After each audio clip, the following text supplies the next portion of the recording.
Bienvenidas y bienvenidos, beserremaníacos. Hoy os traemos la tercera entrega de Resaca Paralímpica. Como siempre os digo, podéis seguir todas las entrevistas en directo en nuestro canal de Twitch. Os dejamos con Óscar Trigo. Comenzamos. ¿Qué tal todo? Bueno, bien, bien, bien. La verdad es que no hemos tenido mucho tiempo de descanso. Yo el día 6 viajaba, el día 7 ya estaba trabajando, Ujú. con lo cual muy poquito tiempo de descanso. Cansado, la verdad es cansado, pero no físicamente, psicológicamente. Porque al final ha sido un verano muy largo, con 56, 56, 57 días creo que fueron de concentración, donde los últimos 36 días han sido en burbuja, en competición, y la verdad es que el desgaste, bueno, pues generaba o requería de una desconexión. No ha podido ser, pero bueno, pero yo creo que en Navidades podremos desconectar un poquito y coger fuerzas. O sea que hasta Navidades. Hace poquito además ha sido tu cumple, ¿no? Si no me equivoco. Ya te felicité tarde porque no me acordé, pero bueno, te felicité un poco más tarde, pero bueno, o sea que felicidades, felicidades también ahora, en persona, bueno, Muchas en persona, gracias. o en llamada, mejor dicho. Y bueno, Oscar, para empezar un poco, bueno, primero voy a hacer una pequeña presentación sobre ti. Bueno, para que te conozcan un poco más, aunque estoy seguro de que ya te conocerán. Además, aquí el público que tenemos, digamos que es bueno, relacionado con el baloncesto en silla de ruedas, por lo tanto seguro que te conocen. Pero bueno, Óscar Trigo ha sido seleccionador en Tokio de la selección española masculina. También es entrenador del Barça, del Fútbol Club Barcelona Cadera de Rodas. Bueno, también fue antes seleccionador, si no me equivoco, en Londres, en los Juegos Paralímpicos de Londres también fuiste seleccionador. Bueno, es ya un seleccionador con mucha experiencia y un entrenador con mucha experiencia y bueno, le tenemos por aquí en el día de hoy. Y bueno, Oscar, lo que te decía, para comenzar un poco la entrevista y para situarnos un poco mejor, ¿cuándo conociste tú el deporte adaptado? No sé si antes del baloncesto en silla de ruedas estuviste en algún otro deporte o no, pero bueno, ¿cuándo conociste tú el deporte adaptado y cuándo te adentraste en él? Pues yo empecé o conocí el baloncesto en silla de ruedas en el 92, porque tuve la suerte de estar en las Olimpiadas, en el movimiento paralímpico como voluntario. Coincidió en el año 92 y yo en el año 91 empezaba la carrera de INEF, con lo cual teníamos mucha relación con todo el movimiento de voluntariado y todo el movimiento olímpico y paralímpico. Y tuve la gran suerte de ser voluntario paralímpico, ¿no? En mi universidad, en la Universidad de INEF, en Montjuïc, que estuve haciendo de voluntario con el equipo brasileño de deporte adaptado o de judo, ¿vale? De judo. Y me lo pasé genial, ¿no? Y aprovechando que estábamos al lado del San Jordi, pues lógicamente fui a ver algún partido de baloncesto en silla de ruedas, ¿no? Me impresionó, ¿no? Imagínate, yo en ese momento tenía 19 años, un loco de baloncesto y con un futuro por delante, pues pensando en que iba a comer el mundo bueno, vi ese deporte y me enamoró, ¿no?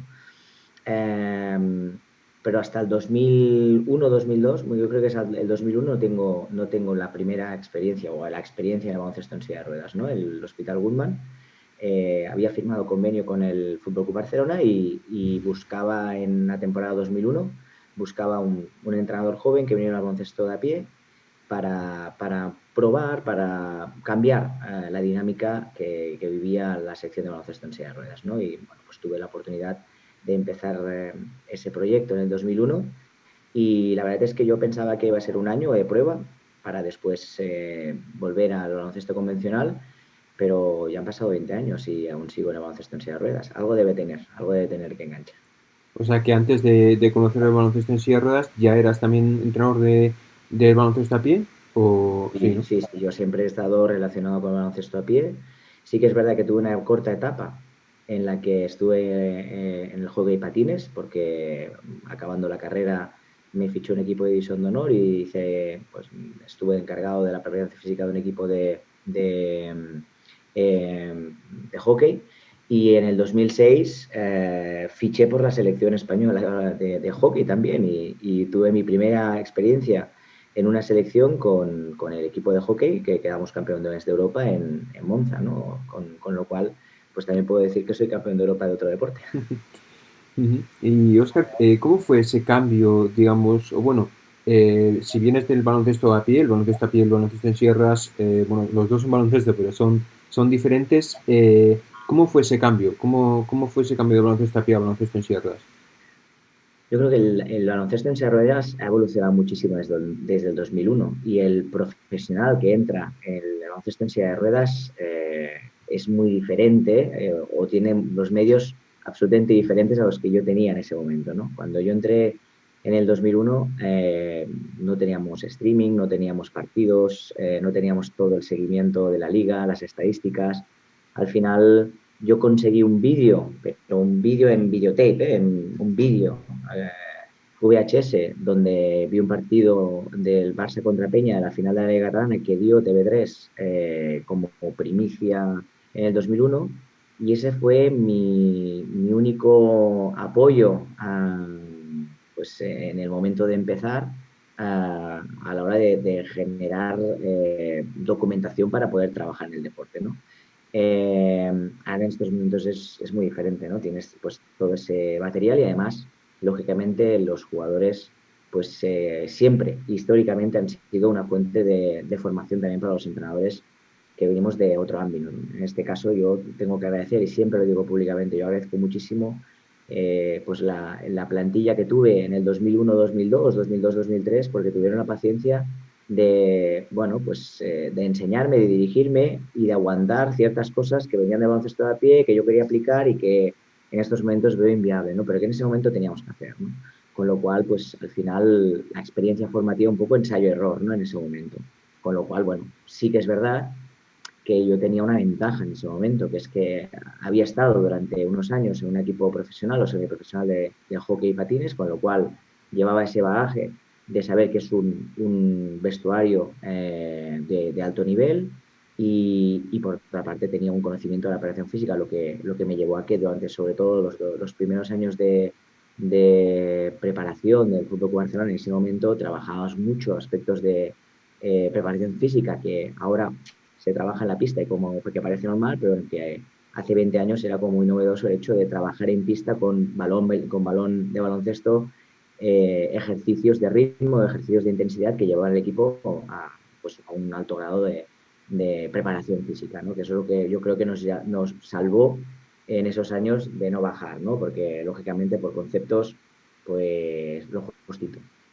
¿En qué club comenzaste? ¿2001, 2002? ¿En qué club En estabas? el Fútbol Barcelona, Ujú. pero era Goodman en vez de UNES. Ajá.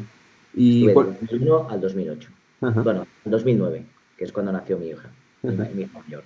¿Y cuáles eran los jugadores que estaban ahí? ¿Quiénes fueron un poco también los que, bueno, a lo mejor te guiaron al principio, ¿no? Que Pues venías mira, del club mira, de... Sí. en esa época teníamos a Tony Parrilla, que está ahora, es delegado del equipo en el que estoy. Estaba Serafín Mampel, estaba Carlos, ahora no me acordaré. Carlos que está jugando en Getafe ahora. Ah, joder, sí. Ah, no me Carlos, sale a mí tampoco. sí, Carlos, Sí, ¿vale? sí, sí, sí. Carlos, estaba Oscar Medina, Ángel, Carlos Medina. Medina, claro, eso es, Eso eso es. es. Me hago mayor, he hecho un año más y me hago mayor, ya no me acuerdo de los nombres. Oscar Agia, que ahora es un crack del pádel, pues en ese momento salía de la escuela de la 11. Estaba Enric Sanz, ¿quién más? Estaba Miguel. La verdad es que eran jugadores que llevaban muchos años en la liga, que llevaban muchos años en baloncesto en silla de ruedas y la verdad es que tuvieron mucha paciencia conmigo, ¿no?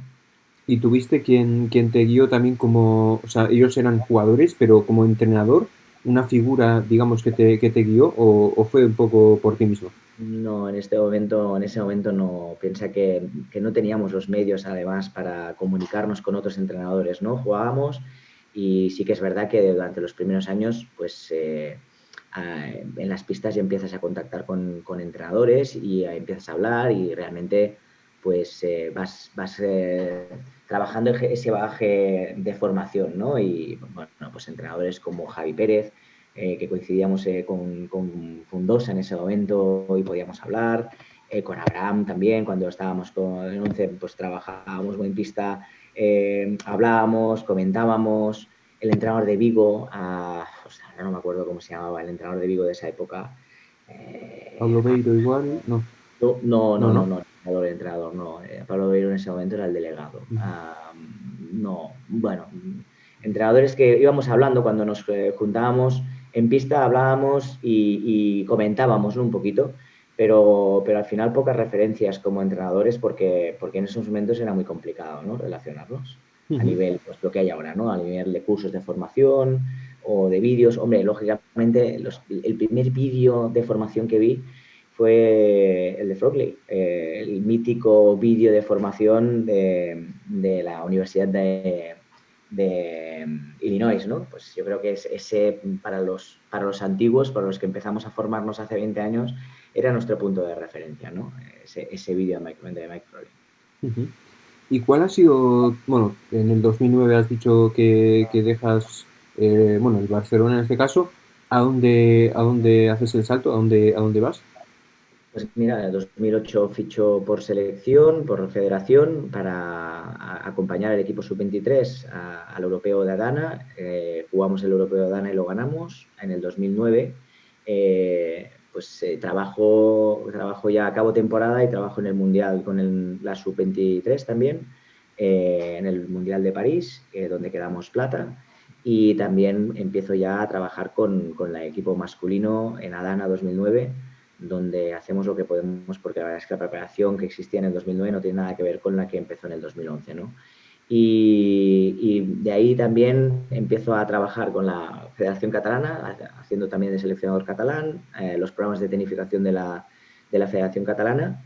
Y bueno, estoy en esos años combinando sobre todo el ámbito federativo hasta que en el 2013, después de Londres, creamos el proyecto en Sabadell, que empieza con una escuela llamada San Nicolau, que es una escuela relacionada con un equipo que hay aquí en Sabadell, para en el 2015 crear Global Basket hasta la pandemia, que la pandemia nos cerró las puertas para poder seguir con ese proyecto y ahora empezando otra vez pues en un proyecto de club, ¿no? Que es el Lunes Barça.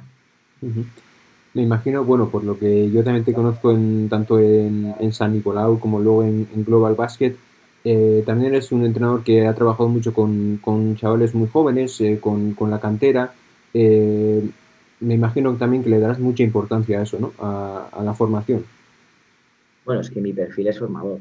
Yo, aparte de entrenador superior de baloncesto, soy licenciado en educación física y soy profesor, con lo cual, lógicamente, sí que tengo las dos vertientes, ¿no? Cuando tengo que ponerme el mono de alto rendimiento, pues trabajo en alto rendimiento e intentamos buscar los objetivos máximos y trabajo para conseguir los objetivos máximos, pero también, cuando estoy en club, intento ponerme ese mono de formación porque creo que es básico.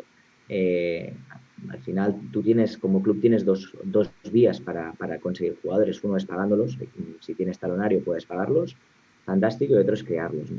Pero aún así, cuando estuve en el Barcelona, en la primera etapa del Barcelona, donde teníamos un presupuesto que no era de los más importantes, pero un buen presupuesto, también me ha gustado formar jugadores, ¿no? Y lógicamente, pues he podido compartir camino con Asier García cuando tenía 24 o 25 años, con David, con Bernie, pues con jugadores, con Chema, con jugadores Julio, por ejemplo, jugadores que empezaron muy jóvenes conmigo y que, bueno, hemos compartido pista y hemos compartido trayectoria, ¿no? Siempre le he dado esa importancia al jugador joven, al jugador que genera ese nuevo aire fresco de querer aprender, de querer llegar. Me encanta, ¿no? Acompañar al jugador hacia ese punto, ¿no? De querer llegar al máximo rendimiento y poderle pues asesorar y acompañar, ¿no? Yo creo que es importante. Ujú. Oscar, ¿cuándo comenzaste tú en dinámica de selección absoluta? La primera vez, me refiero. Mira, empezamos en el 2009. El 2009. En 2009 hacemos una preparación de 3 días para irnos a Adana, a Turquía. Durante una semana nos pegan de golpes en un pre-europeo en Turquía porque no teníamos nada preparado, con lo cual ibas a jugar contra Turquía, ibas a jugar contra Alemania y te ganaban de 20-25, pero ahí vas creciendo y a partir de ahí jugamos y casi nos metemos en un mundial, porque estuvimos para entrar en quintos, como quintos en el europeo, perdiendo contra Francia en la prórroga. Francia, que después, posteriormente, en el mundial consigue ser plata, ¿no? O sea, una buena Francia, ¿no? Así que esa fue mi primera intervención en la selección absoluta. Ujú. En Luego, aquellos años, sí. perdona, luego, lógicamente, cuando acabó el europeo, pues renuncié porque yo creía que no era manera de competir, ¿no? Hasta que en el 2011 vuelve a aparecer la figura de José Alberto y me vuelve a llamar para decir, oye, vamos a cambiar esto. Ujú. De eso te iba a hablar un poco, bueno, de las concentraciones con las que contabais, de un poco de cuál era el panorama en aquellos años en diferencia de ahora, ¿no? Había muchas concentraciones, no había apenas concentraciones, ¿cómo era? No, ya te he comentado, ¿no? Al final la preparación era a corto plazo, no, allá nos vamos, ¿no? Y con unas condiciones muy, muy precarias. Al final íbamos a entrenar al mítico Colegio Aristos, que los jóvenes no lo conocéis, o no sé si lo habéis visto alguna vez, pero los más mayores era el punto de entrenamiento, era una pista de goma donde en verano hacía muchísima calor. Bueno, pues lógicamente las instalaciones eran de colegio mayor, no era una instalación de alto rendimiento y ahí preparábamos las concentraciones y preparábamos un europeo clasificatorio para un mundial, ¿no? Con lo cual, pues lógicamente era estructuras de poco seguimiento y si pedías algo más, te decían que no había dinero, que no había posibilidades y que eso es lo que tenías, ¿no? Bueno, lógicamente el tiempo nos ha dado la razón sabiendo que con un esfuerzo y con empujando todos podíamos cambiar absolutamente la dinámica de selección. Ujú. ¿Por qué crees que es tan importante esa profesionalidad del deporte? Yo creo que, de todos modos, yo creo que la profesionalidad está aquí, no está aquí, ¿vale? Sí que es verdad que económicamente es importante, porque al final, si tú puedes dedicarte exclusivamente al deporte que desarrollas, lógicamente, pues puedes entrenar mañana, puedes entrenar por la tarde, puedes dedicar exclusivamente tu tiempo profesional al baloncesto en silla de ruedas, pero yo creo que sobre todo ha cambiado mucho a nivel mental, ¿no? A nivel del jugador en los últimos años ha dado, bueno, el jugador y el entrenador y hasta los clubes, ¿no? Han dado un cambio radical a la dinámica y a la estructura de cómo se entrenaba, de cuánto se entrenaba y de los medios que se debían tener, ¿no? Entonces yo creo que eso ha generado que la profesionalización haya y que el nivel de la liga haya aumentado muchísimo, el nivel del jugador haya aumentado muchísimo y que por ende, en el momento en que también se ha profesionalizado el trabajo de selección y se ha trabajado a medio o largo plazo, pues ha conseguido que el rendimiento de los jugadores en selección y que la selección haya aumentado exponencialmente. Ujú. En los Juegos Paralímpicos de Londres 2012, un poco, ¿cuáles eran tus sensaciones o cuáles eran también tus emociones al ir a esos Juegos Paralímpicos? No sé, supongo que estarías muy nervioso, pero no sé, ¿cuáles eran un poco las sensaciones que tenías? Bueno, al final la selección hacía 23 años que no sé, 23, 24, no sé qué clasificaba, con lo cual para nosotros era sobre todo una sensación de orgullo, ¿no? En el 2011 llegar a conseguir la clasificación, para nosotros era importante y era como una sensación del trabajo bien hecho, pero además una sensación de que por fin vuelve a estar el baloncesto nacional donde debería estar, ¿no? Y un poco dedicado, una dedicatoria a esos jugadores que eran muy buenos jugadores y que no habían podido estar anteriormente, ¿no? Pues yo no sé, puedo plantearme jugadores como Manolo de Canarias, Pepe Navarro, no sé, jugadores que realmente en la selección habían dado mucho y que, pues por una cosa o por otra, sobre todo por la falta de preparación, pues no habían podido estar. Para nosotros era importante eso. Después un poco la expectativa y nerviosos porque no sabíamos lo que nos íbamos a encontrar. Al final era una competición que era absolutamente nueva, ¿no? Habíamos estado en europeos y sabíamos perfectamente cómo funcionaba un europeo, pero eso de la Paralimpiada era algo nuevo, ¿no? Era estar en una vila paralímpica, todo lo que conllevaba, el hecho de tener tanta expectación con los medios de comunicación, para nosotros creíamos que era importante controlar esa ansiedad, ¿no? Y trabajamos muy específicamente en sesiones con Clara Vaquero, la psicóloga que empezó con nosotros en el 2011, Clara, nuestra Clara, árbitro.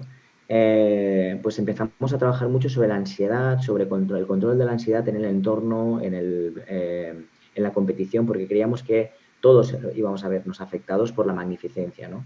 Por otra parte, también tengo que decirte que personalmente estaba pasando un momento muy complejo, porque mi madre en esos momentos estaba postrada en una cama con muerte cerebral. En junio tiene un ataque al corazón y, bueno, no la recuperan. Y en esas Olimpiadas, eso, bueno, pues te lo digo poco como anécdota, ¿no? Pero una anécdota importante para mí, pues fueron muy importantes porque yo dejé a mi madre en la cama a punto de morir, ¿no? De hecho, cuando volví de las Paralimpiadas, en 10 días, mi madre fallece, ¿no? Entonces, bueno, pues es una sensación un poco compleja porque no pude disfrutar al 100%. Mi familia estuvo ahí en Londres, pero no estaba toda mi familia, ¿no? Faltaba mi madre, ¿no? Y eso fue, bueno, pues se vivió de una manera compleja, porque al final muchas veces la gente ve solo la parte externa, la parte competitiva, y no conoce pues lo que vivimos, ¿no? Dentro de una competición, los que estamos ahí en nuestra realidad personal, ¿no? Pero bueno, yo creo que con el tiempo el valor es máximo y recuerdo con muchísimo cariño la Paralimpiada porque éramos unos noveles y cualquier cosa que hacíamos era como la bomba, ¿no? O sea, quedar quintos en la Paralimpiada para nosotros de Londres fue impresionante, porque íbamos allá a ver qué íbamos a conseguir, ¿no? Aunque siempre decíamos, no, nosotros trabajamos para llegar al oro, ¿no? Pero claro, competías con Australia, la Australia de Londres o contra Canadá, la Canadá de Londres, ¿no? Que eran pedazo de equipos, Estados Unidos, ¿no? Eran equipos brutales que en ese momento para nosotros pues era como descubrirlos, ¿no? Porque hacía muchos años que no habíamos podido jugar contra ellos, ¿no? De hecho, tengo una anécdota que es que la primera vez que nos enfrentamos en Italia con nuestro amigo Mateo nos conseguimos hablar con Mateo y en Italia podemos tener un training camp con Australia. Cuando estamos calentando en el primer partido contra Australia, mis jugadores, se quedaban mirando el calentamiento general y decían, es que, hostia, está el otro, claro, jugadores que para ellos eran mitos, ¿no? O cuando jugamos contra Canadá, ¿no? Pues con Patrick Anderson, ¿no? Patrick, ¿no? Para nosotros era como abrir el mundo a una experiencia internacional que no habíamos tenido, ¿no? A nivel mundial desde hacía muchos años. Y eso es bonito. Ahora con el tiempo, pues cuando hemos jugado contra Canadá, jugamos contra Australia, pues una sensación de poder a poder, ¿no? Y es otra mentalidad, absolutamente otra mentalidad, ¿no? Lo vivo con mucho cariño porque éramos muy niños en ese momento, pero muy niños como baloncesto, en silla de ruedas. No teníamos la madurez que tenemos ahora, ¿no? Y eso es bonito también. Yo es que soy muy romántico en este sentido, ¿eh? Óscar, también un poco a raíz de lo que comentabas de esa preparación tanto mental, bueno, como me imagino también física del entrenador, ¿cómo es? Porque muchas veces se habla a lo mejor de la preparación física y mental del jugador, pero en el caso de un entrenador, ¿cómo es? Nosotros personalmente creemos en que el entrenador tiene que estar bien físicamente y habitualmente nosotros al final somos deportistas y el cuerpo técnico tiene un saber hacer en este sentido. Nosotros intentamos ir a correr mucho cuando estamos en concentraciones, ¿no? Y la verdad es que no es porque seamos muy frikis, que sí que lo somos, ¿no? Nos gusta correr, nos gusta hacer deporte, pero es un momento donde despejamos la mente, creo que es importante, ¿no? Creo que en el proceso preparatorio, tanto en el proceso preparatorio como cuando estamos compitiendo, el hecho de que el entrenador pueda encontrar su momento donde hacer aquello que le gusta, donde desconectar o donde poder hablar del partido, pero en otro ámbito, que no es una habitación, que no es un despacho, creo que es importantísimo, ¿no?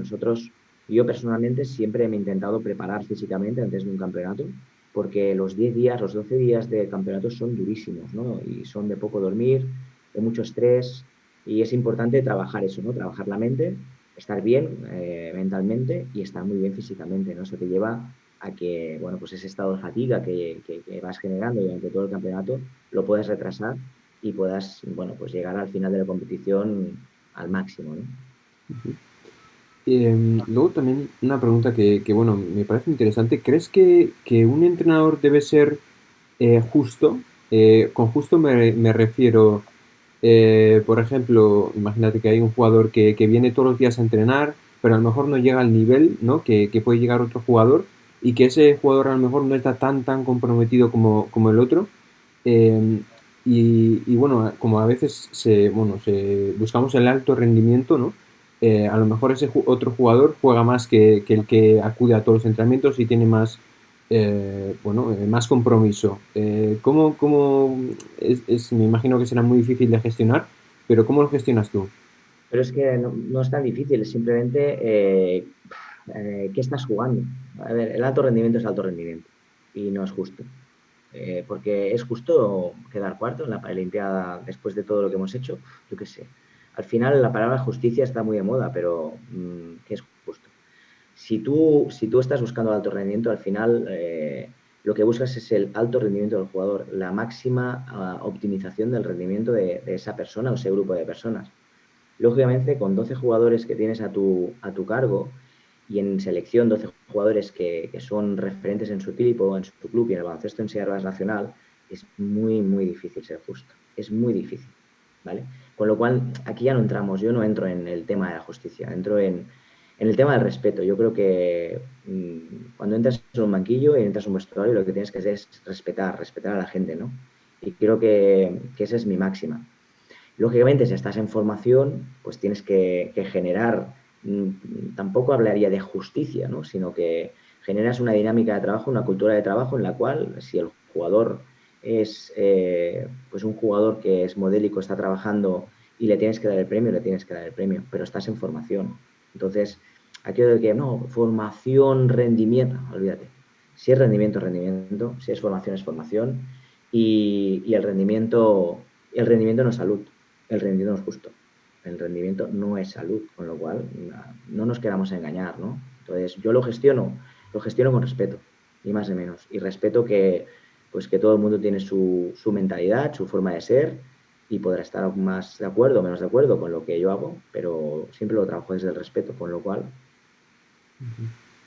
Por adentrarnos también un poco en lo que fueron los Juegos de Tokio, los Juegos Paralímpicos de Tokio, estuvisteis en el grupo A con Japón, Colombia, Corea, Canadá y Turquía. Y bueno, lograsteis la victoria en todos ellos. Fue también esa, bueno, un- eh, una forma de que, bueno, de ganar confianza, de que tuvierais más confianza.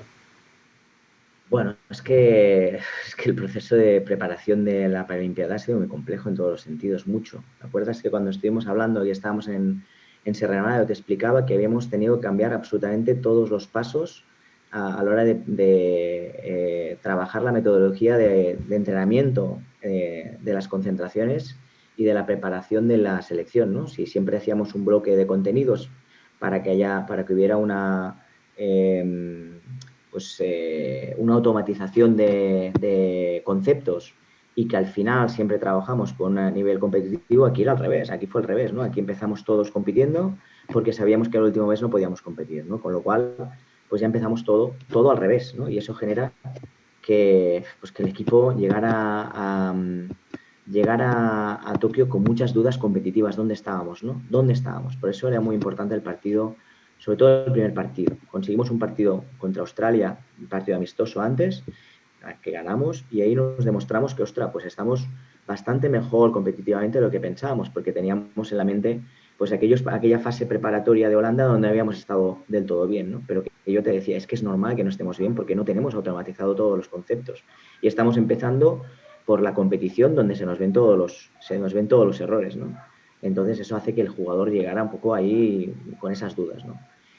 Para nosotros era muy importante en la fase de grupos intentar llevar al máximo al equipo y quedar primeros, porque sabíamos que por experiencia, cuando juegas en un grupo donde el nivel de competitividad es inferior, que no diga que sean peores, porque ahí son todos buenos, pero es inferior a lo que se va a encontrar en el grupo contrario. Al final, el grupo contrario, el nivel de competición con Estados Unidos, Inglaterra, el nivel de competición era mucho más elevado, la intensidad de los partidos era mucho más más elevados y a nosotros nos preocupaba, ¿no?, esa situación, sobre todo en los cruces y en lo que venía después de los cruces, ¿no? Por eso nosotros nos planteamos con objetivo 1, quedar primeros de grupo, porque sobre el papel, Estados Unidos podía ser primer de grupo, ya que todos pensábamos que Inglaterra, pues bueno, con las bajas que había tenido, aparecía sin entrenador, no sabíamos cómo iba a estar. Entonces nuestro planteamiento era, hay que quedar primero, pero además hay que generar un ritmo de juego que nos llegue a acercarnos a lo que nos vamos a encontrar en los cruces en el otro grupo, ¿no? Y de ahí nuestra sensación de que necesitábamos pues ir un poco con el acelerador siempre apretado para conseguir llegar a los cruces con ese nivel de intensidad, ¿no? Y bueno, pues lo intentamos, lo conseguimos el primero, pero lógicamente lo que no estaba en el guión es que Estados Unidos quedara segundo. Aquí en el chat nos comentan, bueno, hace ya rato nos ha comentado Benítez GR, nos dice, Óscar, ese coach, creo que es el del Barça, ¿no? Benítez será, Sí, será él, sí, supongo. sí, Rafa, Rafa Benítez. un Sí, crack. sí. Que ha estado ahora también, ¿no? En el escolar, Sí, con sí, sí, sí, Cataluña. sí, sí. Sí, sí, ya le conozco, ya le conozco. Y luego también tenemos a Lolo, no sé si acordarás de la entrevista que le hicieron a Diego de Paz, en la que Sí, tanto tú, eso es, pues sí, sí. Lolo, que yo también suelo estar por su directo además creo que estaba haciendo directo ahora y le he comentado que te iba a hacer una entrevista y que se pasaría, me ha dicho, y aquí está, o sea que saludos de parte de él también. Muy bien, muy bien. Saludos a todos. Muy bien, Oscar, bueno, hemos comentado un poco lo que fue la fase de grupos. Luego en cuartos de final os enfrentasteis a Alemania. Bueno, como tú has dicho, cualquier selección que tocara sería muy complicado. Y bueno, ganasteis contra Alemania. ¿Cuáles fueron las sensaciones en ese partido? Bueno, teníamos mucho respeto a Alemania porque venía del otro grupo con un ritmo, ya vuelvo a decir, ¿no? Un ritmo ahí muy elevado. Había además jugado muy bien, estaba jugando un básquet muy serio. Ya sabíamos que iba a hacer ese básquet porque habíamos coincidido con ellos en Alemania y no habían cambiado mucho el guión de su juego, pero es un juego muy efectivo, muy ordenado y sabíamos que, bueno, pues que en principio si Bomer generaba desde línea de tres, si se generaban espacios para que Haluski pudiera entrar en zona bueno, pues sus tiradores encontraran posiciones liberadas, íbamos a tener muchos problemas, ¿no? Y si por el contrario también ellos podían colapsar nuestra zona, pero nosotros siempre que jugamos contra contra Alemania, intentamos ganar pintura porque tenemos superioridad a altura, solo tenemos un jugador grande como es Haluski y además un jugador que hace faltas, con lo cual nos interesa atacar mucho la pintura. Si conseguíamos nosotros atacar pintura y trabajar con un tridente muy fuerte dentro de la pintura, pues llevaríamos el partido donde queríamos, ¿no? Y así fue, ¿no? Fue un partido muy intenso, fue un partido que empieza, si no recuerdo mal, con un 0-7, donde tenemos que pedir un tiempo muerto, reestructurar un poquito las líneas y fue un partido muy serio, muy trabajado. Creo que fue uno de los partidos, junto con Japón, uno de los partidos más ordenados tácticamente. Y aún así, después tenemos un último minuto de locura donde un minuto acaba siendo 7 minutos de partido, ¿no? Y donde, bueno, pues al final sufrimos un poquito porque tenemos que defender la última canasta, la defendemos bien y entramos dentro de semifinales, ¿no? Pero sabíamos que iba a ser un partido muy difícil, sabíamos que teníamos delante a un equipo muy serio y sabíamos que pues el entrenador podía reservarnos alguna sorpresa, ya fuera tácticamente o ya fuera en alguna situación externa, ¿no? Y así fue. Con lo cual, bueno, bien preparados. Yo creo que mentalmente se preparó muy bien, estábamos muy, muy, muy mentalizados en que queríamos pasar a semifinales y seguir luchando por la medalla sí o sí. ¿Y cómo viviste aquel momento desde el banquillo en el que a Asier bueno, le midieron la silla, el banquillo alemán hizo bueno, que le midieran la silla? ¿Cómo lo viviste tú? Ya lo comentamos con Asier, que le hicimos una entrevista ya aquí hace una semana justo, si no me equivoco, sí, el miércoles anterior. Pero bueno, Sí. en tu caso, ¿cómo lo viviste? Yo creo que yo lo viví con rabia, a mí me dio rabia.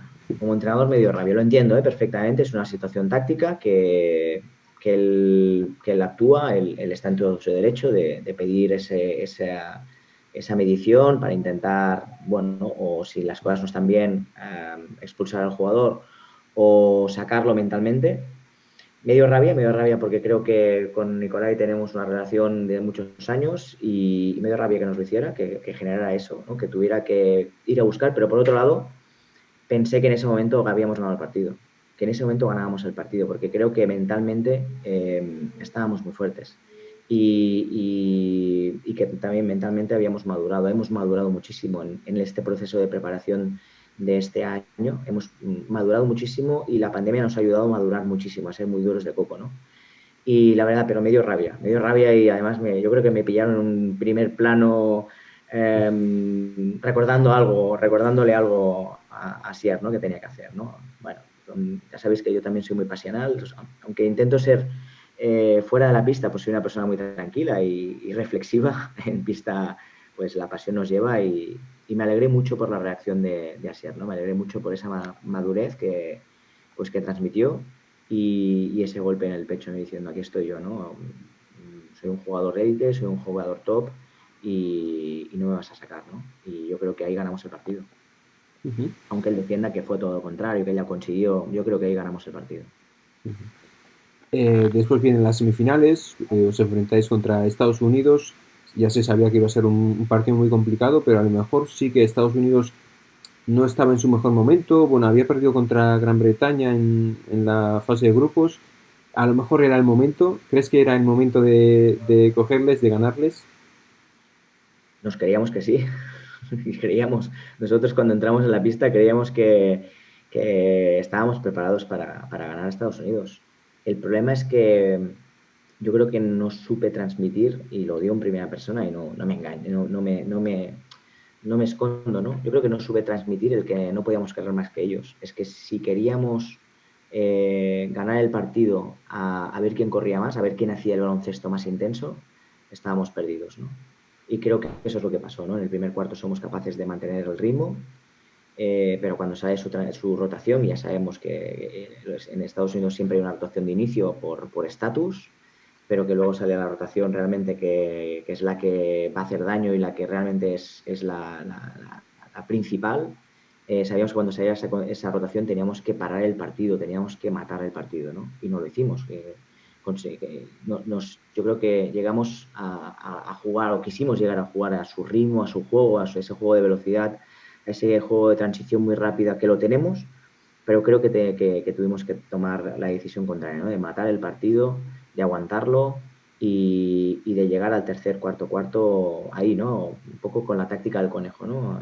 El estar 3, 4 puntos por debajo, no con el equipo roto o el partido roto como llegamos en la media parte, ¿no? Donde nos hacen un segundo cuarto demoledor y un tercero donde también nos aprietan y finalmente conseguimos más con ilusión que con cabeza poder pues un poco ordenar el marcador y que no fuera un escándalo, ¿no? Pero yo creo que cometimos el error de sentirnos tan fuertes de querer ganar a Estados Unidos con su potencial, ¿no? Con eso. Ven porque yo estoy más fuerte, ven porque yo corro más y ven porque yo las voy a meter. Y cuando nos dimos cuenta de que eso no pasaba, yo creo que el equipo nos fuimos. Y cuando digo nos fuimos es que somos un equipo, somos todos, ¿no? Ujú. Esa derrota pasó factura luego para el tercer y cuarto puesto. ¿Crees que pasó factura? Mentalmente, sobre todo. Hombre, nosotros planteamos el partido de tercer y cuarto puesto como un partido mental. A nivel táctico sí que sabíamos que teníamos que parar a sus generadores de tiro, a Gaz, que estaba a un nivel brutal, y sabíamos que su primera opción la teníamos que parar y teníamos que conseguir que el balón llegara a otras manos, donde si nosotros manteníamos la estructura defensiva de no saltar a todos, sino simplemente saber a quién teníamos que saltar, a quién teníamos que aguantar, pues podíamos meternos en el partido, ¿no? Pero sobre todo es eso, ¿no? Trabajamos mucho a nivel mental, diciendo que era un partido que el equipo que estuviera o que le hubiera sufrido menos mentalmente la derrota de los 2 días anteriores, pues se llevaría el partido, ¿no? Posiblemente, pues nos pasó factura sobre todo en el tercer cuarto, porque al final llevamos muy bien el primer y segundo cuarto, lo llevamos donde queríamos. De hecho, llegamos a ganar de 8 hasta que Asier recibe un golpe y tiene una pequeña fisura en la costilla. Intentamos mantener la estructura con Asier, aunque hay algún cambio por en medio. Creemos que no solo no podemos, sino que además ellos aumentan la intensidad defensiva, aumentan la intensidad de transiciones. Nosotros nos bloqueamos en defensa, dejamos liberados a sus tiradores natos, a Villama, que nos mete 2-3 canastas desde el centro que nos hacían mucho daño y que sabíamos que teníamos que ajustar y que no pudimos ajustar. Y entramos en un bucle de nervios que nos hizo fallar muchísimo, ¿no? Hasta que al final encontramos la rotación de los intermedios que, bueno, con más corazón, ¿no? Que cabeza pudimos meternos a falta de minuto y medio y vamos 5 abajo, ¿no? Y estábamos en posibilidades, ¿no? Pero lógicamente cuando fallamos la canasta para entrar a 3 y nos meten la canasta y nos metemos a 7, yo pido el tiempo muerto faltando un minuto y medio y veo en las caras que el equipo ya no cree, que el equipo ya sabe que no vamos a estar, ¿no? Y es duro, pero es así. Ujú. Fuera de lo deportivo, bueno, fuera de lo que es la cancha, mejor dicho, ¿cómo viviste los juegos? ¿Cómo era la Villa Paralímpica? Un poco en el poco tiempo libre que tendríais, qué bueno que se podía hacer por ahí. Muy diferentes a Londres, porque al final estabas en una villa olímpica además muy vertical, no horizontal, porque estaba todo de edificios muy altos, con lo cual tenías un perímetro de 4 kilómetros donde no podías salir. Al final, imagínate todos los días en un perímetro de 4 kilómetros, ¿no? Nosotros salíamos a correr a veces y dábamos una vuelta. Y no damos una vuelta porque estuviéramos cansados, sino porque mentalmente era una locura. Era como estar en una ratonera dando vueltas y dando vueltas y dando vueltas, ¿no? Al final, pues siempre un poco era lo mismo, ¿no? Eh, Vuelvo a decir, el desgaste mental, el desgaste psicológico de esta Paralimpiada ha sido brutal. Ha sido brutal por esa sensación, ¿no? No hemos tenido ningún momento para poder desconectar. En Londres, pues cuando tienes, o en cualquier competición, ¿no? Cuando tienes un día libre, pues aprovechas para salir a la ciudad, a ver un poco la ciudad, a desconectar, ¿no? De baloncesto. Aquí era no desconectar de baloncesto, era no desconectar de la burbuja, del COVID, del entorno durante todos los días, ¿no? Y eso día a día, día a día, día a día, era como el día de la marmota, ¿no? Lo que dijimos en Sierra Nevada, ¿no? Es el día de la marmota, cada día es lo mismo, cada día es lo mismo, cada día es lo mismo. Y lógicamente es muy duro, es muy duro, es muy duro para todo el mundo. De hecho, nosotros tomamos la decisión, habitualmente tenemos una dinámica de equipo en la que desayunamos juntos, comemos y cenamos juntos para generar, pues eso, estar todos juntos, no en dinámica de entrenamiento o no dinámica de reunión o de reunión pre-competitiva. Y cambiamos completamente la dinámica, generamos una dinámica mucho más libre, ¿no? Los jugadores tenían la libertad de poder descansar si querían, de bajar a desayunar, de comer libremente, porque llegó un momento en que creíamos que era mucho más factible para el equipo, era mucho más fácil para el equipo y para el jugador tener esa libertad sabiendo que los jugadores nos habían demostrado durante todo el proceso que su nivel de responsabilidad era máxima, ¿no? Y la confianza máxima que he tenido en ellos, ¿no? Porque han sido responsables, han cuidado, han trabajado muy bien, con lo cual nos dio esa tranquilidad de poder tomar la decisión, ¿no? De decidir, pues un poco generar aire, generar momentos donde pudiéramos pues decidir dónde estar y si que teníamos que descansar o si teníamos que desconectar, ¿no? Porque el espacio era muy reducido. Imagínate 35 días juntos, con espacios muy reducidos, con pocas posibilidades de respirar. Posiblemente lo podríamos haber acabado no en una semifinal, podríamos haber acabado en el hospital, ¿no? Porque de los golpes que nos podíamos pegar entre todos, ¿no? Y creo que no fue así, creo que nos llevó a esa decisión, a que nos encontrábamos cuando nos teníamos que encontrar, y el equipo tenía esa tranquilidad, ¿no? De poder vivir sus momentos conjuntos, y tener también momentos de desconexión, ¿no? Aunque vuelvo a decir, ¿no? En una habitación o en un entorno de 4 kilómetros como teníamos, era un poco difícil. Ujú. Bueno, para todos los que estáis en el chat, en el directo, estoy haciendo preguntas yo, pero bueno, que cualquiera que esté también le puede hacer a Oscar, cualquier pregunta que estoy seguro que la responde sin ningún problema, ¿no, Oscar? No hay problema. no Muy hay bien. problema. Óscar, también, bueno, por comentar, hemos hablado de la selección masculina, que bueno, que tú eras seleccionador, pero la femenina, hacía creo que 28 años que no se clasificaban para unos juegos. Bueno, ¿cómo las has visto en la competición? Pues un poquito como nosotros en Londres, ¿no? Todo era nuevo, todo es, bueno, pues todo es esa magnificencia de la competición, ese verte en un megacampeonato, ¿no? Entonces, para ellas seguro que es una experiencia de crecimiento como equipo brutal, brutal. Y han hecho lo que tenían que hacer, ¿no? Han competido con ilusión, han competido seriamente y eso les va a llevar a seguir creciendo como equipo, ¿no? Y como selección. Creo que es importantísimo. Yo creo que en el 2015, creo que es, 2015, principio de 2016, la federación toma una decisión, creo que es básica para el cambio de mentalidad de la selección femenina y creo que se ha visto reflejado por todo el trabajo y por toda la implicación tanto del cuerpo técnico como de las jugadoras, ¿no? Con lo cual, pues la verdad es que una reflexión positiva y yo creo que la selección femenina tiene un margen de mejora importante y que creo que va a ser competitiva y va a meter cabeza y miedo a más de una selección que en estos momentos está aposentada en los lugares privilegiados del baloncesto internacional, pero que poco a poco yo creo que va a llegar, va a ir llegando. Ujú. Rafa Benítez nos dice, ¿qué aspectos recomendáis para iniciarse en el baloncesto en silla de cara a una categoría más profesionalizada? ¿Qué, perdona? ¿Qué? ¿Qué? ¿Qué aspectos recomendáis para iniciarse en el baloncesto en silla de ruedas a una categoría más profesionalizada? O sea, bueno, sí, bueno, de rendimiento, ¿no? Digamos. Sí, sí, sí. Pues que entrene, que entrene, que entrene y que escuche. Que entrene, que escuche y que intente hacer lo que se le dice. Punto, ya está. Bueno, yo creo que el baloncesto también nacional ha cambiado en el concepto de formación de los clubes, ¿no? Creo que si antes la, la formación del jugador era de manera espontánea, si tenías talento, llegabas porque llegabas por instinto natural.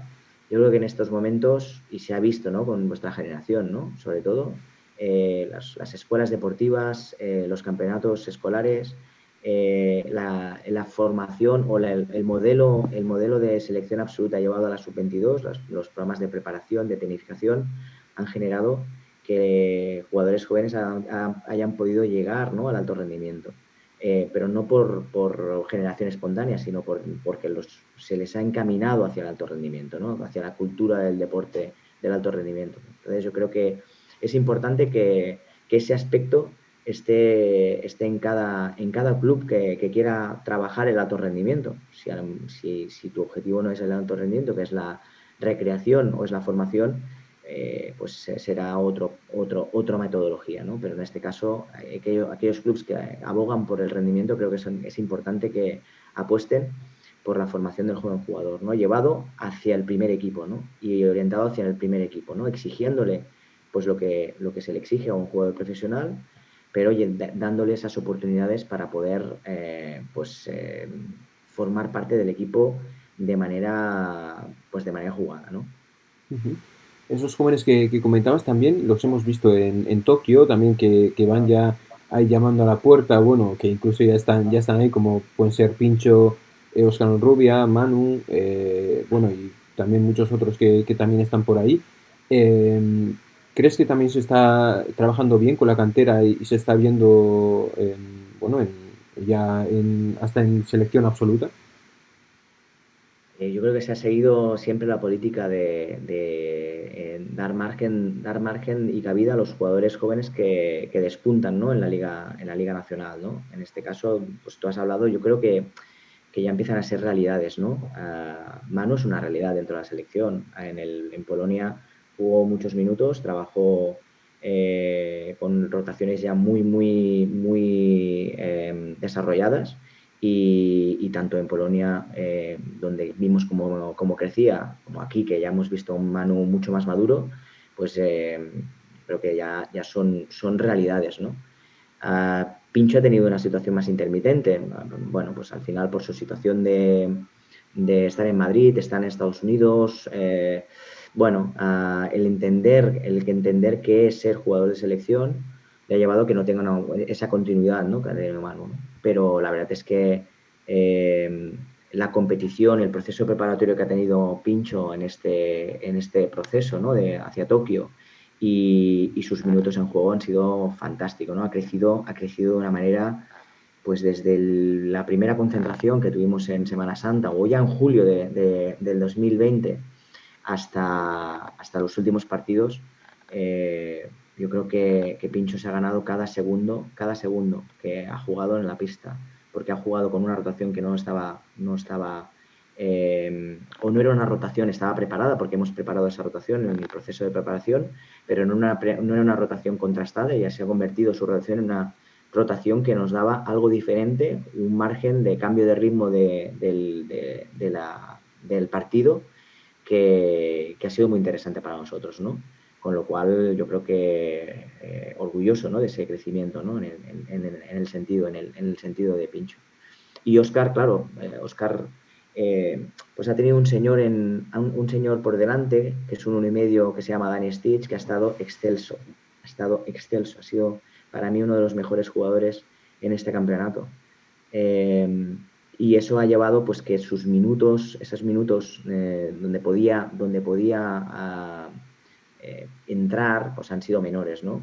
Pero la verdad es que Oscar, cada minuto, cada oportunidad que se le ha dado, ha sido para sumar, y la actitud de Oscar ha sido fenomenal, ¿no? Estando preparado, pero no preparado ya para entrar o en pista, sino ya desde el banquillo, ¿no? Una actitud de compañerismo, de escucharle todo el rato en el banquillo cómo anima a todo el grupo.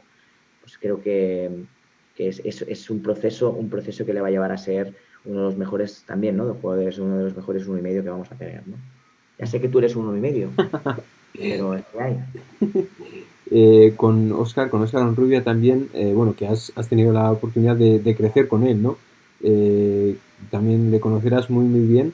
También te sientes en parte, bueno, te sientes orgulloso de esa formación que has formado parte tú también de esa formación de Oscar. Es que me siento orgulloso de todos los jugadores, porque he formado parte casi de toda la formación de los jugadores que han estado en selección, ¿no? Eh, Te puedo hablar de Asier, David, que han estado conmigo, o que estuvieron con 24 años y que pues estuvieron en un proceso de 3 4 años conmigo formándose, porque al final estaban compitiendo a alto nivel, pero estaban en ese proceso de crecimiento como jugadores, ¿no? Con los jugadores con los que vivimos la selección sub-22, ¿no? Con Fran, con Alejandro, con Pablo, con Agustín, han sido jugadores con los que he convivido muchísimo en ese proceso de crecimiento de ellos como jugadores, ¿no? Y bueno, con Dani Esticho me recuerdo, y con Pincho me acuerdo de ellos en los campus del Real Madrid con 12 13 años. Es que al final yo muchos de los jugadores los he visto, eso, ¿no? Los he visto con 11 12 años, y les he visto crecer, ¿no? Sí que es verdad que a Oscar tiene una particularidad, que pues lo empecé a entrenar con 10 años, ¿no? Eso quiere decir que sí que he vivido su infancia, y eso como que el camino es mucho más largo, ¿no? No ha sido pues como un Asier o como un David o como los hermanos Zarzuela, que los he acompañado a partir de 17 y 18, donde ellos tenían una vida previa, ¿no? La vida previa de Oscar he sido yo. Con lo cual, pues claro que sí, ¿no? En ese proceso de estar orgulloso, porque he acompañado a muchos de los jugadores, pues el que Oscar, con 10 años, ¿no? Que me decía cuando tenía 12 13 años, que me quiero dedicar al baloncesto en silla de ruedas, le decía, ni se te ocurra, tú tienes que estudiar. Y cuando acabes de estudiar, entonces a ver si te dedicas al baloncesto en silla de ruedas, ¿no? Pues bueno, verle que está en una Paralimpiada y que está dedicándose al baloncesto en silla de ruedas, pues claro que es un orgullo, ¿no? Ujú. Y Oscar, la pregunta del millón, ¿vas a ser como seleccionador o no? Bueno, yo tengo que aclarar que en la primera semana de estar yo aquí me hacen una entrevista en Sabadell y me preguntan, bueno, ¿cuál es tu futuro en la selección? Claro, yo les digo, pues mi futuro en la selección, porque además yo lo he dicho siempre en voz alta, ¿no? Que para mí Tokio era el final de mi ciclo como seleccionador, pero aparece un europeo ahí en diciembre, ¿no? Y bueno, ¿cuál va a ser tu futuro en la selección? Y yo les digo, la selección necesita otra voz, y es verdad, necesita otra voz. Yo seguro que no voy a estar en Francia, ¿no? En París no voy a estar. Bueno, pues la noticia era, Óscar deja la selección, ¿no? La primera semana. Bueno, pues la gente ya me llamaba, me enviaba mensajes, oye, ¿dejas la selección? Oye, no, espera. Yo no he dicho que deje la selección, yo no voy a estar en Francia, pero creo que es un proceso de reflexión hasta de unos días donde tengo que pensar, porque, vuelvo a decir, el desgaste personal, el desgaste familiar, ¿no? Ha sido muy grande, ¿no? Al final, yo tengo una familia que ha estado 57 días sin mí, ¿no? Y eso conlleva a que pues, mi mujer y mis hijas han tenido que estar todo el verano un poco, bueno, un poco no, han estado solas. Y eso, pues para una persona que tiene una familia, lógicamente, le lleva a sentarse tranquilamente cuando haya pasado todo el proceso y hacer un proceso de reflexión y decir, bueno, vale la pena seguir en este proceso donde, bueno, pues donde en el siguiente europeo voy a estar un mes más fuera de casa, ¿no? Lógicamente, pues yo siempre decía, hey, es un proceso de reflexión y la primera persona que tiene que saber si voy a seguir o no es la persona que ha tomado o que ha tenido siempre confianza en mí, que ha sido el presidente de la federación, que es José Alberto, ¿no? De hecho, tengo una conversación con él y digo, José Alberto, la primera persona que va a saber si voy a seguir o no en el europeo vas a ser tú. Pero sí que es verdad que el proceso de reflexión tiene que estar, porque creo que es importante.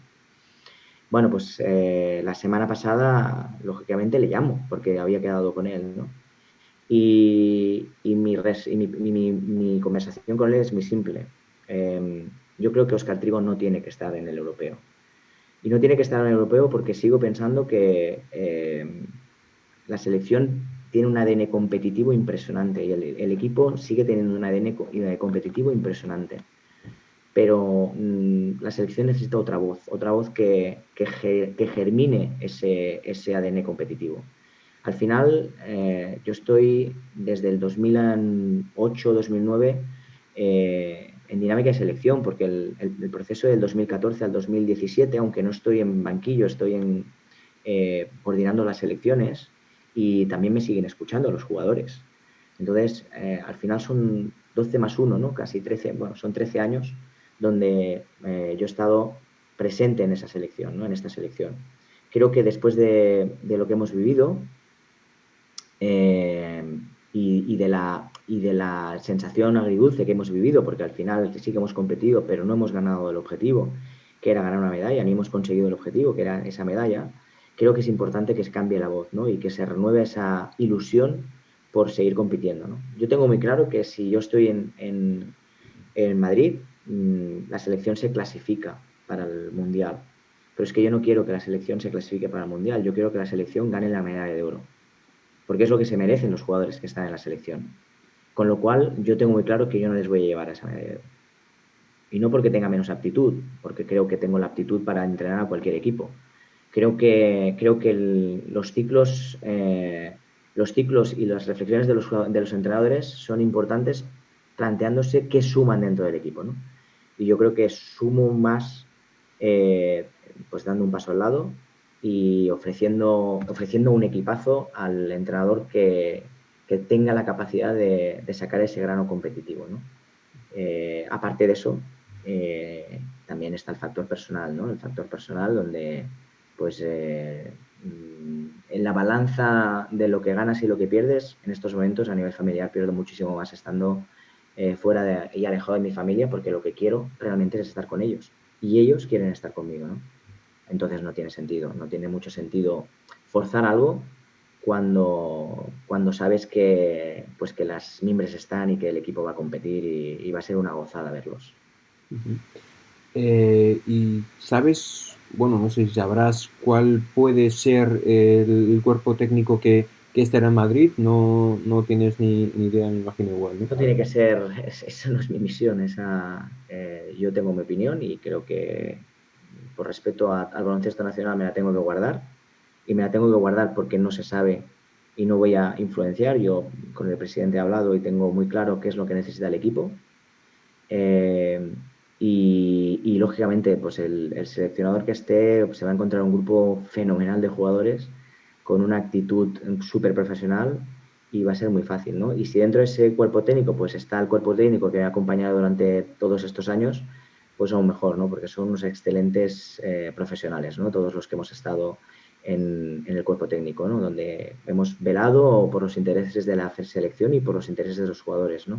Y creo que eso es muy bonito. Y dice mucho de los profesionales que han estado, ¿no? Con lo cual, si ellos aceptan o el nuevo seleccionador cree que es necesario que se tiene que rodear de técnicos que ya tienen la experiencia, pues fantástico, ¿no? Pero eso es algo que no tengo que ser yo quien tenga que decidir, sino que hay unos órganos de poder de la federación que tienen que ser los responsables de tomar esa decisión. Me imagino, bueno, ya es personalmente, pienso, que igual tampoco cambiará mucho porque no hay mucho tiempo, ¿no? O sea, el europeo es en diciembre y bueno, no es mucho el tiempo que queda, pero bueno, que todo son especulaciones, ¿eh? Al final no sabemos lo que va a ocurrir, o sea que, vale, vale. Luego también, bueno, un poco también en cuanto a club, habrás fichado bueno, por el Fútbol Club el Barça, perdón, el Barcelona. ¿Cómo ves la nueva temporada? Al final también habéis fichado jugadores jóvenes como María Eras, Valderrama, Alejandro Vaca, si no me equivoco. También sigues, ¿no? Sigues ese proceso de formación, ¿no? En este nuevo equipo, en este equipo que has fichado ahora. Sí, yo creo que vivimos con ilusión el nuevo proyecto, pero una de las cosas que plantea la Junta Directiva es, la primera pregunta, ¿queréis formar jugadores? Sí. ¿Estáis dispuestos a poder perder la plaza? Sí. Pues vamos a ello, vamos a trabajar con jugadores muy jóvenes, con jugadores que tienen ilusión por formarse y ilusión por cambiar la mentalidad, ¿no?, del club. Y creo que estamos en ello, ¿no? Yo creo que todo club necesita, cuando entras en un nuevo proyecto, necesita generar nuevas dinámicas, ¿no? Y lógicamente cuando tienes jugadores que llevan muchos años en un club, esas dinámicas no son positivas. No son positivas, no es que no sean positivas las dinámicas del jugador veterano, sino que son muy difíciles de cambiar, ¿no? Un concepto es muy difícil de cambiar. Y es una de las cosas que planteamos dentro del proyecto del Lunes Barça, ¿no? El Lunes Barça tiene ganas de crecer, desde la mentalidad, desde las entrañas, ¿no? Y creo que es importante que si queremos crecer desde las entrañas es empezar con un modelo que aunque sea un modelo dando un paso, yo entiendo que es un paso por detrás del equipo competitivo que tenía el año pasado, creo que crear las bases para que un par de años o tres sea un equipo mucho más competitivo, pues es el momento, ¿no? Y por eso se toma esa decisión, ¿no? De fichar a jugadores jóvenes, de fichar jugadores que tienen poca experiencia en la liga y de posiblemente tener una plantilla muy corta competitivamente, de 5 o 6 jugadores bueno, que puedan llevar también un poco el peso del equipo y arrastrar a esos jugadores jóvenes que seguro pues que van a seguir creciendo, ¿no? Yo creo que Rafa tiene una ilusión enorme. Yo lo primero que me fijo en un jugador es el coco que tiene, la mentalidad y la actitud que tienen para entrenar. Y Rafa es un jugador bueno, que me sorprendió, ¿no?, el primer día que lo vi, ¿no? Como me sorprendió un señor que se llamaba Asier el primer día que le vi, entrando por la puerta del Hospital Goodman, ¿no?, y el primer entreno que le vi hacer, ¿no? Le dije, bueno, tú físicamente tienes un largo recorrido, pero tienes una mente privilegiada para jugar a esto, ¿no? Y eso se veía hace 20 años, imagínate. Pues con Rafa veo lo mismo, ¿no? Veo que tiene una capacidad y una mentalidad que si trabaja puede llegar a ser un buen jugador de este deporte, ¿no? Y con Vaca y María pues son lo mismo, ¿no? Son jugadores que están en proceso de crecimiento y están un punto por encima de Rafa, pero la actitud, María yo creo que es una jugadora que ha ido creciendo con estos años, ha madurado muchísimo y tiene unas ganas terribles de llegar al rendimiento, ¿no? Y vamos a acompañarla. Para mí es un placer y un orgullo poder acompañarla y poder conseguir que sea un elemento más para la toma de decisión del seleccionador femenino a la hora pues de que pueda estar en una competición, ¿no? Así que en eso estamos. Ujú. En lo personal, ¿cuáles son los objetivos o las metas que te pones? Pues disfrutar del baloncesto en silla de ruedas. Sí, después de 20 años, eh, disfrutar. Yo entro en una pista y disfruto. Pues sigo disfrutando como cuando tenía 14 años y empezaba en esto de baloncesto, ¿no? En la escuela del Colegio Claret de Barcelona, ¿no? Que entraba en la pista y disfrutaba muchísimo, me pasaba muy bien con los niños que entrenaban en ese momento, ¿no? Pues yo, en todo este proceso, desde los 40 de los 14 a los 49 que tengo yo en estos momentos, no he dejado de entrenar, ¿no? Y al final lo he convertido en parte de mi vida, ¿no? Pero siempre con una premisa muy importante, disfrutar de lo que haces, si no, no tiene sentido. Ujú. Supongo que también, bueno, seguirás la división de honor, estarás un poco, no sé si estás al tanto un poco también de los fichajes o bueno, de los cambios que ha habido. ¿Cómo ves la división de honor este año? Bueno, pues como cada año, súper competitiva, al final se ha convertido en una de las ligas más potentes del mundo y lo viene demostrando durante todos estos últimos años, los últimos sobre todo 8 o 9 años, donde pues, los clubes invierten muchísimo esfuerzo en mejorar las plantillas y lógicamente pues va a volver a ser una liga emocionante, ¿no? Una liga de máxima tensión, intensidad, con un baloncesto de muchos quilates y lógicamente pues vamos a disfrutar muchísimo de ella. Ujú. Ahora, Oscar, bueno, es una cuestión, es una cosa que suelo hacer sobre todo en mis vídeos de YouTube, de conociendo a otra sección que tenemos en YouTube, que suelo hacer entrevistas a gente también. Son unas preguntas más cortitas, no sé si habrás visto algún vídeo, pues son, dime un jugador de baloncesto en silla, una jugadora, un poco unas preguntas así cortitas, que si te parece te las hago y me vas contestando, ¿vale? Sobre la marcha. Puedo mentir, ¿no? Ah, bueno, eso ya. Sí, sí, por poder, pues. Pero se nota, ¿eh? Sin mente se nota. Vamos a intentarlo. Un jugador de baloncesto en silla. Un jugador de baloncesto en silla. Es que hay muchos. Es que hay muchos. No sé. Yo le tengo un gran cariño a Diego, ¿no? Porque me demostró que con la edad en la que compartimos el vestuario, él tenía 40 años, en el momento que nos ilusionamos por volver otra vez a los Juegos Paralímpicos, él me demostró que no importa la edad, lo que importa son las ganas de conseguir un objetivo, ¿no? Y un sueño, ¿no? Y si eso conllevaba a ser uno de los mejores jugadores de toda la historia del ámbito nacional, pero que, Óscar, dime lo que quieras, dime cómo quieres que juegue y voy a hacerlo, pues para mí fue pues, un punto importantísimo como entrenador, ¿no? Y un bastión muy importante, poder disfrutar, ¿no? De poder estar junto a él, ¿no? Pero bueno, hay muchísimos jugadores, ¿no? Muchísimos jugadores. Ujú. Una jugadora. Una jugadora, yo creo que Sonia ha marcado la historia de este deporte, ¿no? Por lo que ha demostrado, ¿no?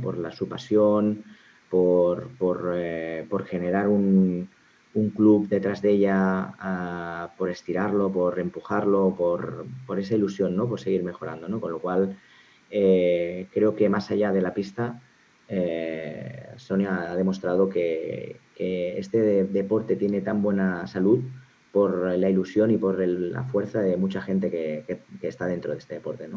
Ujú. Jugador o jugadora promesa. Ya, bueno, me puedes decir también un jugador y una jugadora. Si quieres, una de cada. Bueno, yo como jugadora voy a ser muy egoísta, ¿no? Yo creo que María Eras, para mí es una jugadora que tiene que tiene el potencial para poder llegar a la selección nacional, pero tiene un largo camino también. No es un camino corto, es un camino muy largo, donde tiene que mejorar muchos aspectos. Como jugador joven, bueno, yo creo que voy a tener el placer de poder acompañar a Biel en este proceso de formación y me voy a quedar con los de casa. Y lo siento porque seguro que hay muchísimos más jóvenes que están ahí, pero es que yo, vuestra generación no, para mí ya no sois jugadores jóvenes con proyección, yo creo que sois realidades, muchos de vosotros.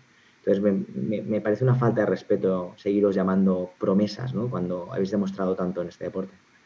Ujú. Un entrenador o entrenadora de baloncesto en silla. Buah, pues es que he recibido tanto de los entrenadores y es verdad, he recibido muchísimo, porque también he tenido la oportunidad de compartir vestuario con muy buenos entrenadores, ¿no? Y eso me ha llevado pues a crecer muchísimo como entrenador y como persona.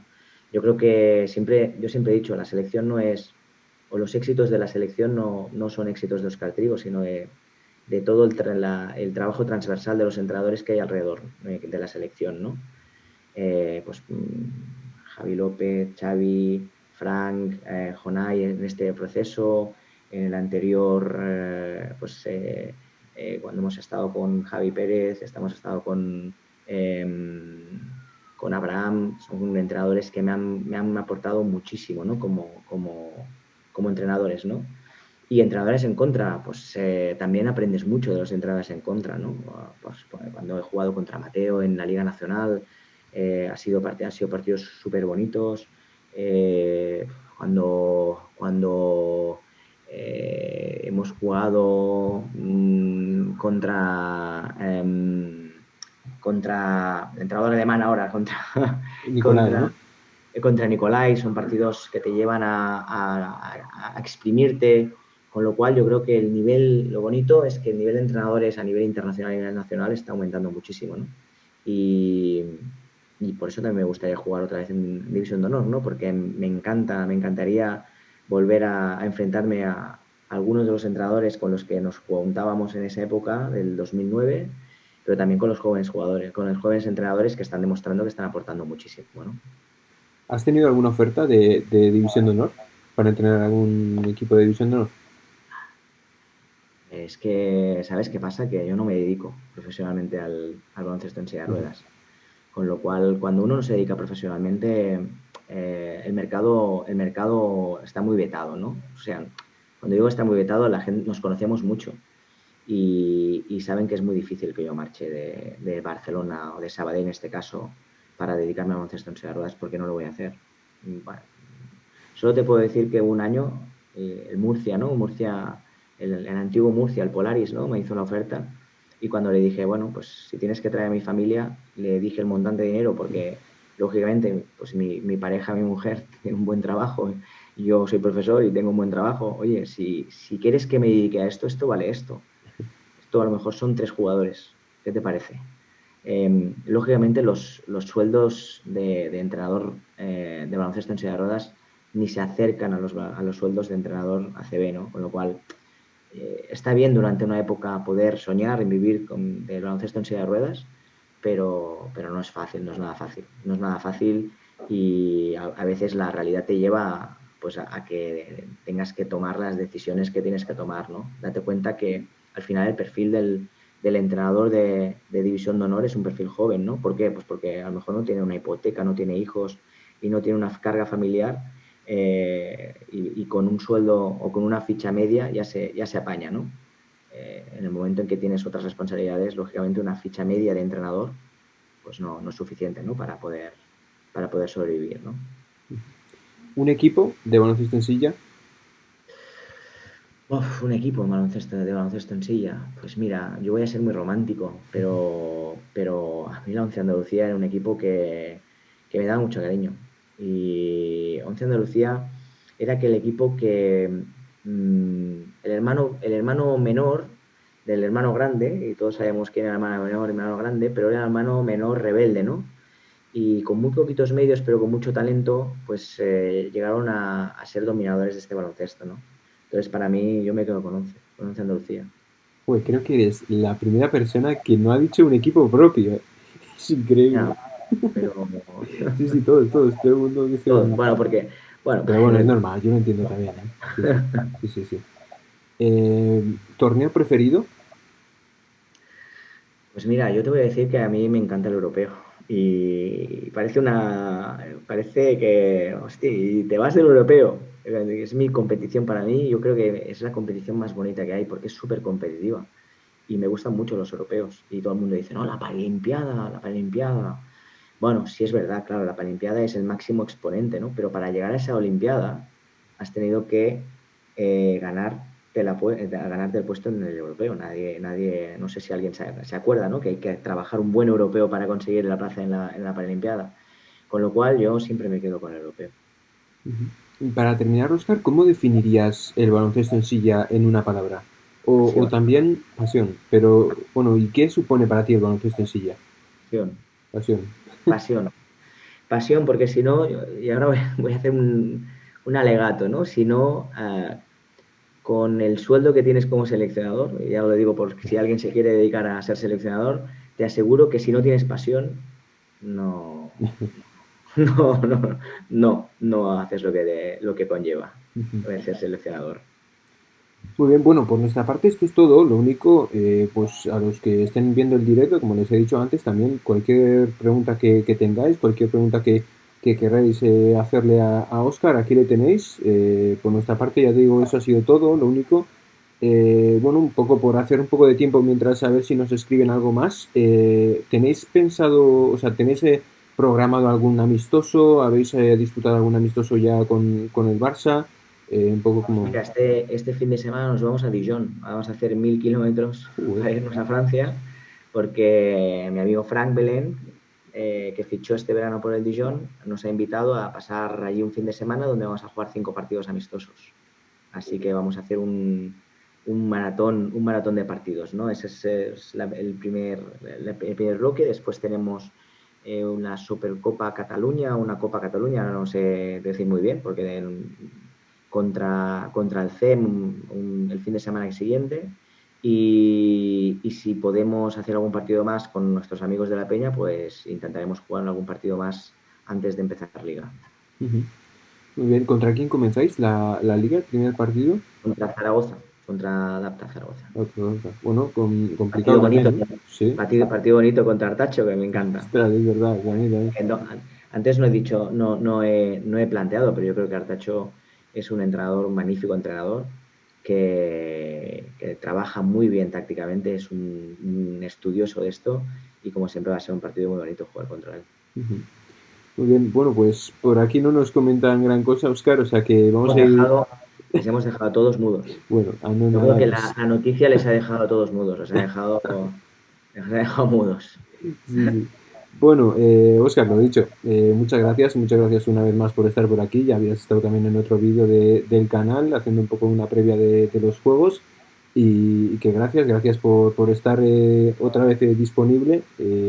También sé que has hecho ahí un huequillo donde no lo tenías para estar aquí, o sea que muchas gracias por todo y que espero verte pronto y que muchas gracias por todo, Oscar.